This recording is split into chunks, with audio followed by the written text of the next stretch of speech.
ఇసుక తవ్వేసుకు సంపాదించేసుకుందాం, మందు తవ్వేసుకు అమ్మేసుకు సంపాదించేసుకుందాం, ఇలాగ ఏ దొరికితే అది పిండేసుకుందాం, ఈ 5 ఏళ్లలో దొరికినంత దోచుకో, ఆ పైన మళ్ళీ సెటిల్ అవుదాం, ఆ తర్వాత ఒక 5 ఏళ్ళు మనది కాకపోతే మళ్ళీ ఆ తర్వాత మనం రావాలంటే ఈ డబ్బులు కావాలన్నటువంటి రూట్లో తయారైపోతున్నారు అనేక మంది నాయకులు, కార్యకర్తలు. అయితే చంద్రబాబు గారు మాత్రం సుదీర్ఘ రాజకీయ అనుభవం ఉండటం, బాధ్యత కలిగినటువంటి రాజకీయ వ్యవస్థ చేసినటువంటి కాన్సెప్ట్ వలన ఆయన కీలకమైన అడుగులు వేస్తున్నారు. అందులో భాగంగానే అంద్రీనివాకి సంబంధించినటువంటి దాంట్లో కాలువలు తవ్వారు, కాలువల్లోకి నీళ్లు పోస్తున్నారు, కానీ చిట్ట చివరికి పోవట్ల. ఎందుకని? లైనింగ్ లేదు.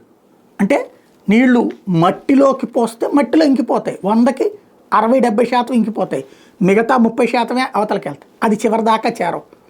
కృష్ణా ఈ కాలువల్లో అన్నిట్లో కూడా అదే చూస్తుంటాం. కృష్ణా గోదావరి కాలువల్లో అదే లైనింగ్ వేస్తే, అంటే సిమెంట్ వేసేస్తే, ముందు కాలువ తవ్వాక ఆ తాళ కింద నుంచి పైదాకా లైనింగ్ వేసేస్తే అప్పుడు ఆ నీళ్లు పోయినా కూడా నీళ్లు చివరిదాకా గమ్యం చేరడానికి అవకాశం ఉంటుంది. అడుగున వేయలేము, కానీ అటు ఇటు లైనింగ్ వేయాలి. ఈ లైనింగ్ వేసే కాంట్రాక్ట్లో వచ్చేది 10 రూపాయలు. అదే మట్టి తవ్వితే గనక కోట్లు మిగులుతాయి.